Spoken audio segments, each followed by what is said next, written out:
बिस्मिल्लाहिर्रहमानिर्रहीम। मैं हूं अज़हर जावेद और वीज़ा डेस्क के साथ खिदमत में हाज़िर हूँ। समा टीवी का ये प्लेटफॉर्म है, समा डिजिटल पे। और हमारी कोशिश होती है कि जो वीज़ा के प्रॉब्लम्स हैं, वीज़ा के हवाले से जो इन्फॉर्मेशन है वो आप तक पहुंचाई जाए। और उसके लिए हम मदऊ करते हैं प्रोफेशनल्स को जो अपनी अपनी फील्ड के एक्सपर्ट हैं और जिनको राय देने के लिए बाकायदा अथॉरिटी भी है। वो आए, आपके जो मुतलका सवालात हैं उनका जवाब दें और एक ऑथेंटिक राय आप तक पहुंचाई जाए। आज के इस शो में हमारे साथ दो इमिग्रेशन एक्सपर्ट्स हैं जिनको आज हम अपने प्रोग्राम में बुलाया है। बैरिस्टर रिजवान सुलैरिया साहब, ये ब्रिटेन सॉलिसिटर से इनका ताल्लुक़ है, बहुत शुक्रिया आपका। Thank you. उसके साथ मौजूद हैं चौधरी अंसर महमूद साहब, इमिग्रेशन एक्सपर्ट हैं, बड़ा तजर्बा है इनका, 20-22 साल से ज़्यादा का। कैंटन सॉलिसिटर से इनका ताल्लुक़ है, बहुत शुक्रिया अंसर साहब। आज नाजरीन जिस इशू पे डिस्कस करने जा रहे हैं वो एक ऐसा इशू है कि जिसमें पाकिस्तानी गुज़िश्ता एक साल में टॉप पे रहे बरतानिया में, यानी असाइलम यानी सियासी पनाह।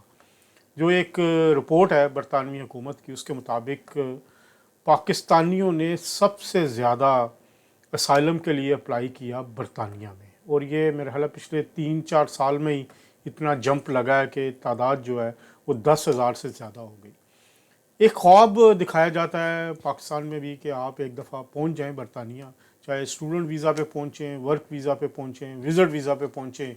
और जब आप वहाँ पे जाएंगे तो असाइलम अप्लाई करें और आपको चंद दिनों में असाइलम भी मिलेगा, फिर आपको वहाँ पे घर भी मिल जाएगा, पैसे भी मिलने शुरू हो जाएंगे। लेकिन ये एक ऐसा ख्वाब है जो एक शराब की तरह जिसमें आप पीछा करते हैं। चंद लोग कामयाब भी होते हैं लेकिन काफ़ी बड़ी तादाद में लोग प्रॉब्लम में भी आते हैं। तो इसी हवाले से आज हम बात करते हैं। सबसे पहले अंसर साहब, असाइलम है क्या है और यहाँ पे जो ब्रिटिश रूल्स हैं, इमिग्रेशन रूल्स में असाइलम को कैसे लिया जाता है? शुक्रिया सर जावेद साहब, आपका इस प्रोग्राम में मदऊ करने का और हमें अपना जो है इस वाले से अपना पॉइंट ऑफ व्यू देने का।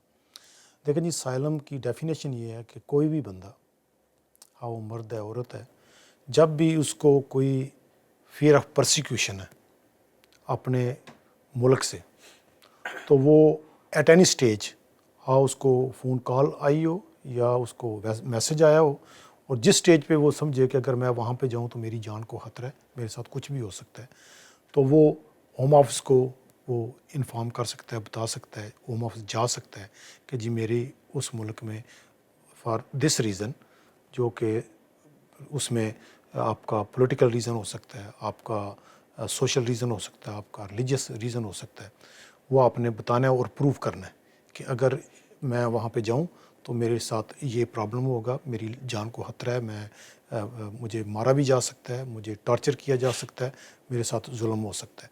तो आपका वो लीगल राइट है, आप जाके होम ऑफिस को बता सकते हैं और उस बेस पे आप असाइलम अप्लाई कर सकते हैं। सबसे पहले तो बेसिक चीज़ ये है, फिर उसमें होम ऑफिस आपका जो है वो स्क्रीनिंग इंटरव्यू करेगा, आपसे बेसिक डिटेल लेगा, सारा पूछेगा कि आपको क्या, क्यों, किस वजह से और किससे है, वो आपने उनको बताना है। और उसके बाद फिर होम ऑफिस आपको टाइम देगा, आपको आजकल थोड़ा सिस्टम चेंज है, वो कार्ड बना के, वो पहले ये था कि 2 साल के लिए देते थे, तो वो उस पीरियड में उसके बाद फिर वो आपको टाइम देंगे कि आपको हम फुल असाइलम इंटरव्यू करेंगे इतने पीरियड में। और वो असाइलम इंटरव्यू में फिर आपको मौका दिया जाता है कि आपके साथ जो जिसकी वजह से आपको प्रॉब्लम है, आप पूरा उनको एक्सप्लेन करें कि किस वजह से आपको आपकी जान को ख़तरा है और किससे है और क्यों है। फिर उसके बाद होम ऑफिस आपको टाइम देगा कि आपकी सपोर्टिंग एविडेंस, फ़र्ज़ करो आपके ख़िलाफ़ उधर कोई केस है, तो आपके ख़िलाफ़ कोई अगर कोई FIR दर्ज हुई है या कोई आपके ख़िलाफ़ कोई अखबार इश्तिहार है या कोई जो भी मेडिकल जो है, वो सारे आपको वो टाइम देंगे कि इस टाइम के अंदर 5 वर्किंग डेज़ या 4 वर्किंग डेज़ के अंदर आप इस पे वो आपने वो डॉक्यूमेंट अपलोड करने हैं। इम्पोर्टेंट चीज़ क्या है जो असाइलम के लिए जो लोग हमारे मिस करते हैं, वो क्या करते हैं, आप फ़र्ज़ करें आपका स्क्रीनिंग इंटरव्यू है तो आपने जाके वहाँ पे बात बता दीजिए, ये हुआ था, वो था, वो था, और जब आपका फुल असाइलम इंटरव्यू हुआ है तो उसमें आप वो चीज़ भूल जाएं कि जो आपने स्क्रीनिंग इंटरव्यू में उनको बताई थी वो वहाँ पे जाके आपको नई स्टोरी बता दें। तो वो आपका देखेंगे। जो स्क्रीनिंग इंटरव्यू में आपने ये कहा था, even though during your xylem interview को जब आपका इमिग्रेशन ऑफिसर आपसे इंटरव्यू कर रहा है तो वो आपके इंटरव्यू से ही क्वेश्चन पिक करके आपसे रिपीट करेगा, और आप अगर उसमें 2-4 क्वेश्चन में भी आप अगर उसकी रद्दोबदल करेंगे तो वो अज्यूम करेगा कि ये आप पे जेन्युइन बीती नहीं है, आपने एक स्टोरी बनाई है। ठीक है, तो जब वो उनको उसको कोई ख्वाब नहीं आई कि आप झूठ बोल रहे हैं, वो आपकी स्टेटमेंट से ही वो पिक करेगा कि आपने ये जो चीज़ें की हैं ये गलत है। तो सबसे ज़्यादा जो मेन चीज़ है, शायद मैंने कहीं पहले प्रोग्राम में भी कहा था कि जो मेन चीज़ है वो आपका क्रेडिबिलिटी इशू है, कि आपकी क्रेडिबिलिटी जो है वो ठीक होनी चाहिए। वो क्या है कि जो आप पे बीती है, जो आपका प्रॉब्लम है, जो आपको है, वो आप एज इट इज़ उसको आप बताएं, क्योंकि उनको जिस बंदे के साथ जो होता है प्रॉब्लम होता है वो तो नहीं भूलता ना, इंसिडेंट तो नहीं आप भूल सकते। आपने अगर आप पे नहीं है तो फिर आप भूलेंगे, कभी कुछ बता देंगे, कभी कुछ।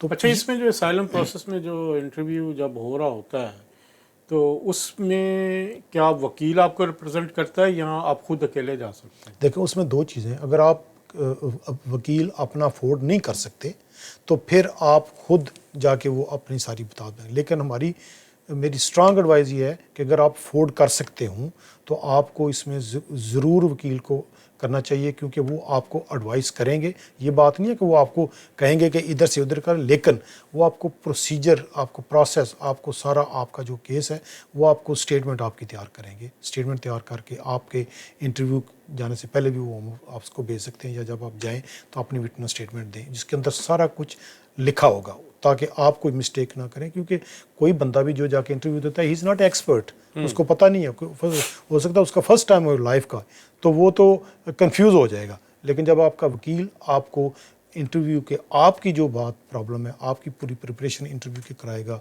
आपकी विटनेस स्टेटमेंट तैयार करेगा, आपको गाइड करेगा, आपको लेके जाएगा, बताएगा, वो मेरी स्ट्रांग एडवाइस है कि आपको वकील कोई हायर करना चाहिए, वही आपको सारा आपका प्रोसेस करे ताकि आपका केस सक्सेसफुल हो। और आपकी अगर जो देखें ना, अगर आपका एक जेन्युइन प्रॉब्लम है उस मुल्क में और आपकी रिप्रेजेंटेशन ना होने की वजह से वो आपका केस रिफ्यूज़ हो जाता है, तो ये बहुत बड़ा प्रॉब्लम है।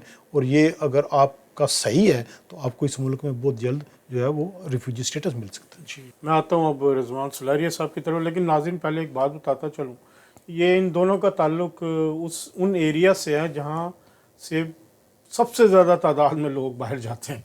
चाहे अंसर साहब का ताल्लुक गुजरात खारियाँ से है, रिजवान साहब का सियालकोट गुजरांवाला से है, तो ये वो इलाका है कि जहाँ पे सबसे ज़्यादा लोगों को होता है कि वो बाहर जाएं, मौजूद भी हैं। रिजवान साहब आपकी तरफ आते हैं, आप वहाँ के माहौल से भी उतने ही आशना हैं जितने यहाँ के माहौल में है, तो दोनों तरफ आप बड़ा इजीली कह सकते हैं कि दोनों साइडें आप जानते हैं। ये जो असाइलम के लिए झांसा दिया जाता है, लोग एजेंट्स, जो एजेंट माफिया है वो पूरी तरह एक्टिव होता है, इस सारे मामले में आपकी टेक क्या है कि जो ये 10-10.5 हज़ार बंदा पाकिस्तानी इस चुंगल में आया है, फंसा है, इस पे क्या कहना चाहेंगे? और क्या असाइलम इतना ही आसान है कि आएँ, एप्लीकेशन दें और कार्ड लेके चले जाएं? असाइलम आसान उनके लिए बिल्कुल आसान है जिनको जेन्युइन प्रॉब्लम है, और जिनको जेन्युइन प्रॉब्लम नहीं है उनके आसान बिल्कुल नहीं है। अब प्रॉब्लम ये हुई है कि जो 10,500 असाइलम क्लेम हुए हैं उसमें हज़ारों की तादाद में जो है लोग, उन्होंने अपने आप को LGBTQ में, यानी गे या बाइसेक्सुअल, हम जिस परस्ती में आपको उन्होंने कहा कि हम उसमें मुलव्वस हैं। और पाकिस्तान में चूँकि कानूनन ये जुर्म है, मिनिमम सज़ा जो है उसकी वो 2 साल से लेके और अप टू संसार होने तक हो सकती है अगर पकड़े जाए तो। और जो इसके ऊपर होम ऑफिस चूँकि सेटिस्फाइड है कि वाकई ये सज़ा मौजूद है कानून के मुताबिक, तो इसकी बुनियाद पर लोगों ने आसान समझा कि उन्होंने स्टेटमेंट्स दी, कुछ तस्वीरें बनवाई, कुछ वर्क किया और उन्होंने अप्लाई कर दिया।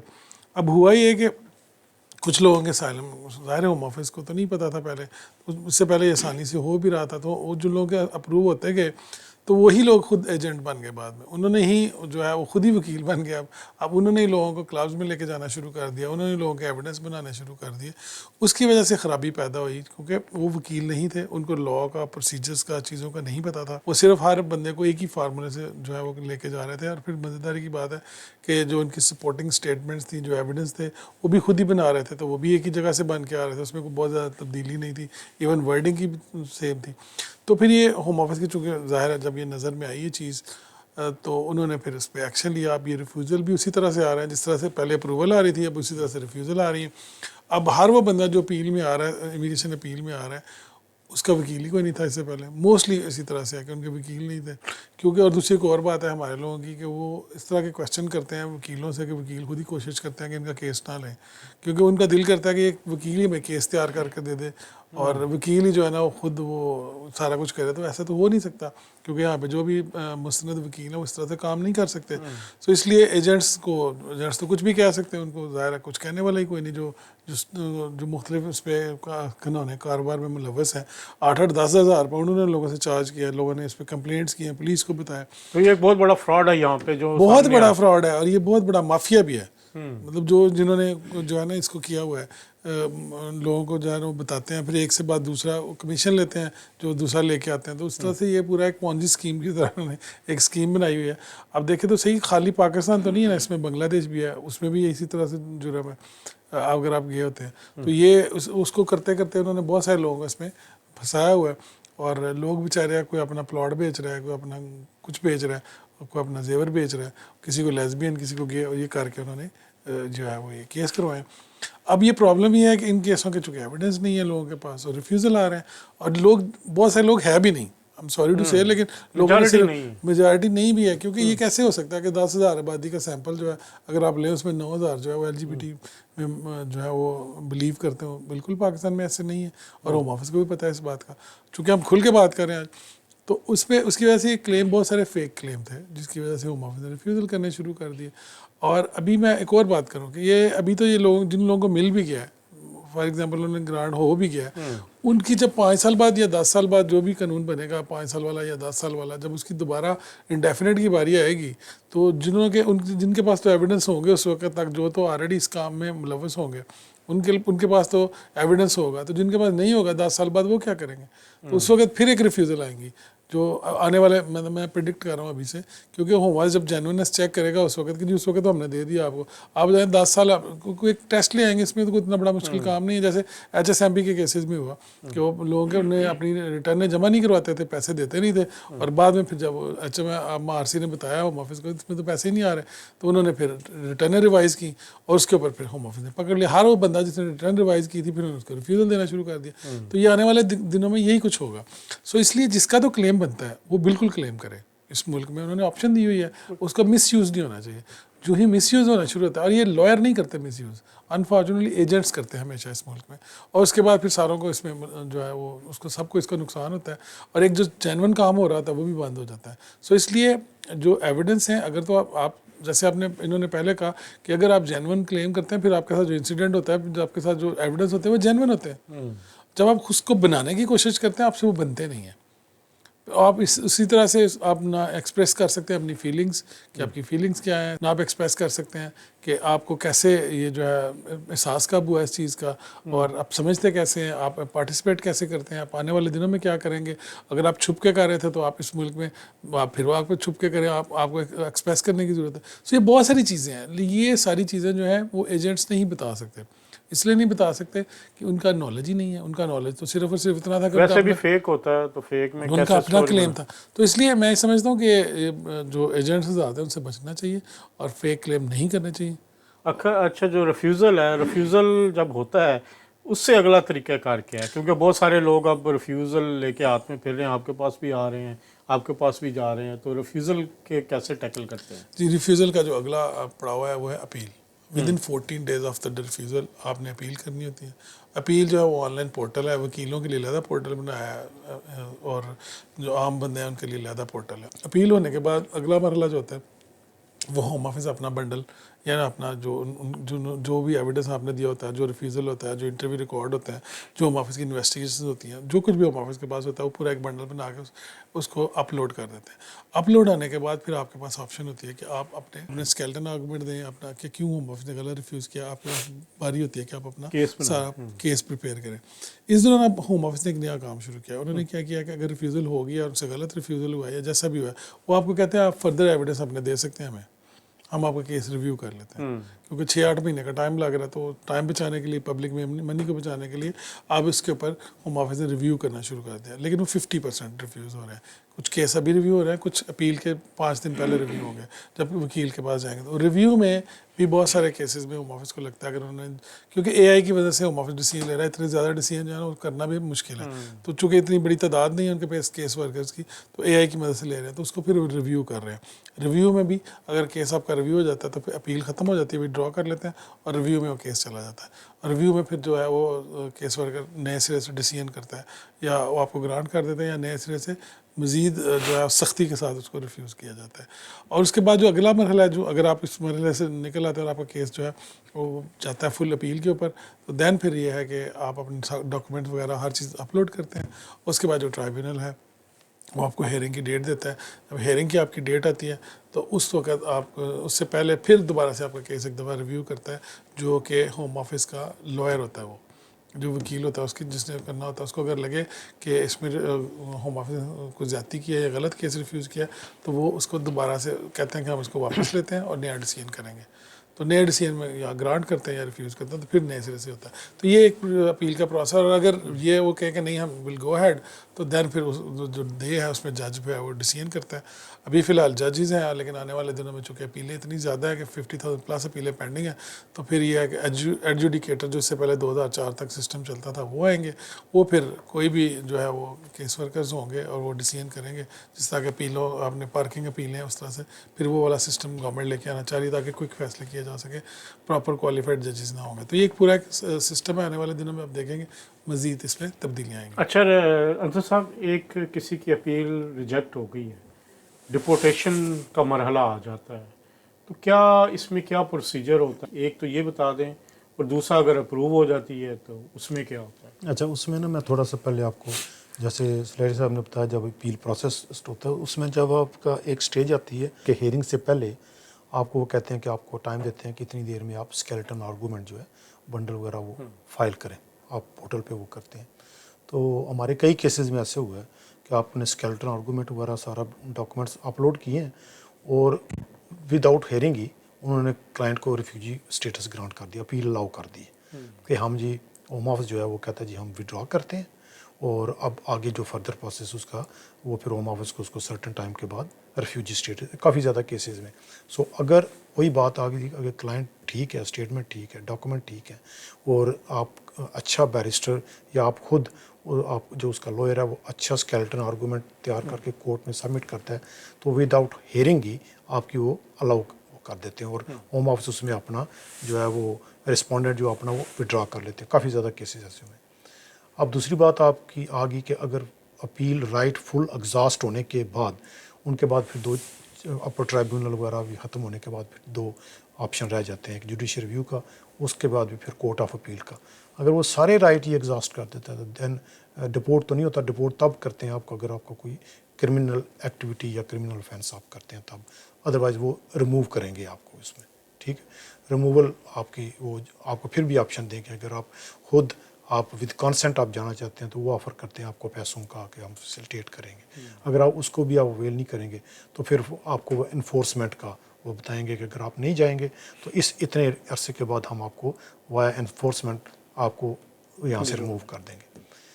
दूसरी बात आपने पूछी कि अगर अपील ग्रांट हो जाती ग्रांट हो जाए, रिफ्यूजी स्टेटस मिल जाता है तो फिर उसके बाद अभी जो करंट रूल है उसमें 5 साल रिफ्यूजी स्टेटस होने के बाद फिर आपको आप सेटलमेंट वीज़ा अप्लाई कर सकते हैं 1 साल के बाद, तो फिर आपको इंडेफिनिट लीव टू रिमेन मिल जाता है।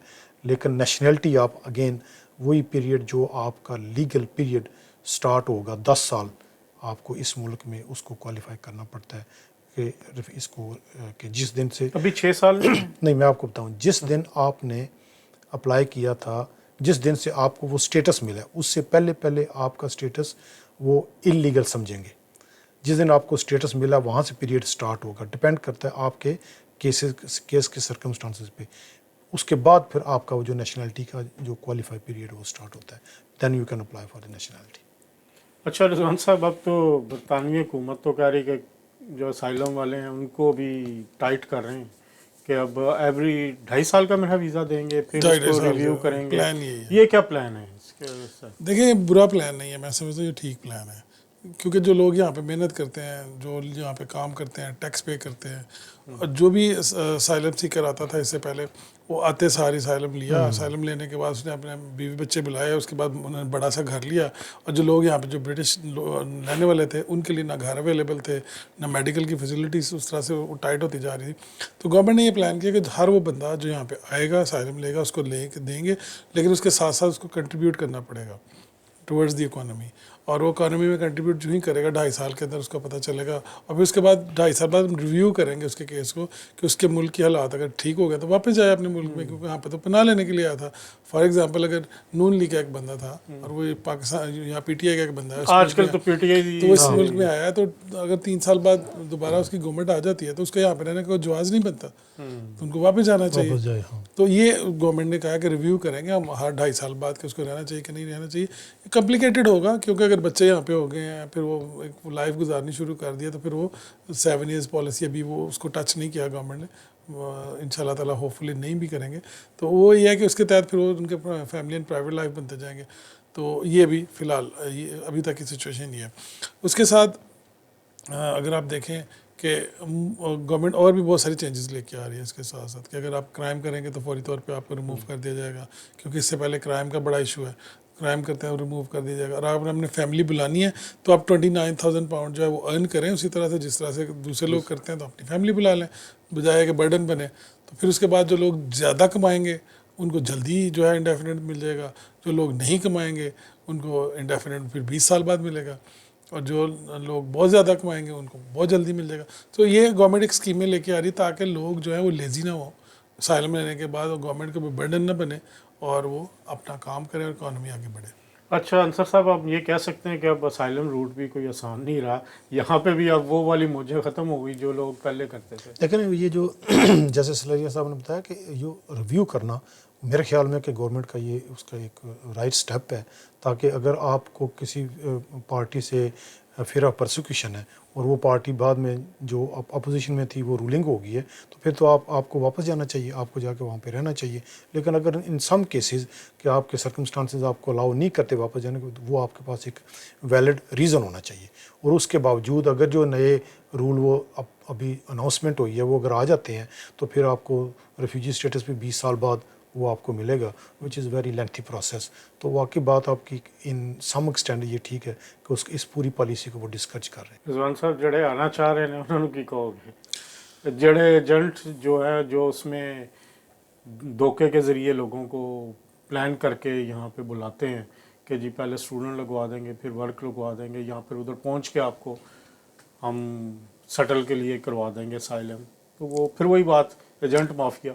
देखें, जो ज़रूरतमंद होता है वो दीवाना होता है, उसको समझ में नहीं आ रही होती है बातें। कुछ लोग हैं शायद हमारी बातें सुन के समझ आ जाए, लेकिन जिसने ये जो जिनके हालात हैं, जो सर्कमस्टांसेस हैं, अगर वो बुरे हैं पाकिस्तान में या इंडिया में या बांग्लादेश में, तो वो रुकेंगे नहीं। काम ज़रूर हो जाएंगे लेकिन रुकेंगे नहीं। और गवर्नमेंट को भी ये मानना है कि ये इसकी में कमी की जाए। वो ये नहीं कह रहे हम इसको ख़त्म कर रहे हैं, ख़त्म कर नहीं सकते, इंटरनेशनल लॉ का एक प्रोसेस है पूरा, उसको फॉलो करना है, लेकिन उसमें सख्तियाँ इतनी कर दी जाएँ कि हर बंदा जो है जो इसको एक आसान खीर समझ के खाने की कोशिश करते थे इससे पहले, और इससे पहले था भी ऐसे ही, तो उसको जो है वो डिस्करेज किया। अगर आप देखें तो ओवरऑल बोट्स जो इस मुल्क में आती थी जिसमें बहुत ज़्यादा लोग आते हैं, उसमें बहुत शदीद कमी आई है, क्योंकि गवर्नमेंट ने उनको उस तरह से होटल देने, उस तरह से फैसिलिटेट करना बंद कर दिया। प्लस यह कि फ्रेंच गवर्नमेंट को भी उन्होंने तंग किया इसके ऊपर, कहा कि रिक्वेस्ट किया कि इसको देखें। सो बहरहाल ये है कि आने वाला वक्त बरतानिया की इमिग्रेशन के लिए बज़ाहिर तो अच्छा नहीं है, लेकिन उन लोगों के लिए ज़रूर अच्छा होगा। स्कीमें गवर्नमेंट को लेके आनी पड़ेंगी, जो हाईली माइग्रेंट स्किल प्रोग्राम थे वो पहले उसी तरह से लेके आने पड़ेंगे। अदरवाइज़ जो है ये इस मुल्क में इमिग्रेंट्स जो है वही मेन जो सर्विसेज हम प्रोवाइड करते हैं उसमें कमी वाक़ होगी। डॉक्टर साहब आपकी एडवाइस? देखें, मैं समझता हूँ कि ये लोगों को वहाँ से जो लोग आए हैं उनको 5 स्टार होटल्स में रखना, ये टैक्स पेयर का पैसा है ना, ये टैक्स पेयर पे बर्डन है। ये टैक्स पेयर जो इतनी मेहनत करके टूवर्ड्स सोसाइटी वो कंट्रीब्यूट करते हैं इकॉनमी पे, ये इन लोगों पे ज़्यादा हो जाता है। और हमने जब से ये यूक्रेन अफ़गान ये लोग उन्होंने होटल्स में रखे हैं, हमने कितने ज़्यादा न्यूज़ जो है वो क्रिमिनल न्यूज़ उनकी देखी हैं, सुनी हैं, टीवी पे आई हैं, मीडिया पे आई हैं। तो ये मेरे ख्याल में ये मिस यूज़ ऐप उसका और वायलेशन है इस सारी फैसिलिटी के जो यूके गवर्नमेंट लोगों को देती है। तो मैं समझता हूँ उसमें वाकई बात वो कि ये इंटरनेशनल लॉ के तहत बाउंड है, इसको कम्प्लीटली बंद नहीं कर सकते, लेकिन ये उस रूट को टाइट कर रहे हैं कि जितने लोग वो लोग आएँ वाकई जिनकी जेन्युइन प्रॉब्लम है इस मुल्क में, और मेरे ख्याल में उन्हीं को ही आना चाहिए। बाकी जो लोग फेक वहाँ से एजेंट्स के ज़रिए, आपको पता है बोट्स के ज़रिए लोग आते हैं, यहाँ के पहुँचते कितने लोग मरते हैं, हम रोज़ वाक़या ये सुनते हैं। ये इस तरह की जो फेक अट्रैक्शन है ना वो ख़त्म होनी चाहिए। आप अगर पाकिस्तान से कोई बंदा फ़र्ज़ करो इतना पैसा दे के आता है, तो वो वही पैसा अगर वहाँ पे किसी जगह पे अच्छी जगह पे स्मॉल यूनिट लगा के वो काम करना शुरू कर दे, तो वो जितने यहाँ पे आके ज़लालत के बाद 10 साल बाद 20 साल बाद पैसे कमाएगा, उससे ज़्यादा वहाँ पे कमा लेगा। बल्कि करोड़ रुपया दे के आता है, फिर यहाँ पे हर महीने टैक्स भी देता है, जॉब भी नहीं मिलती। हाँ। तो हालात तो नाजरीन इसी तरह के ही हैं।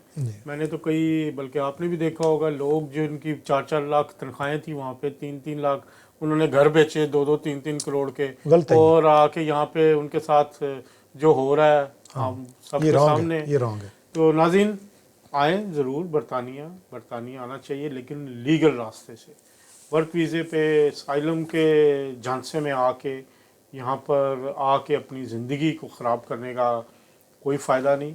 और ये मुल्क है लेकिन कानून के मुताबिक चलने वालों के लिए।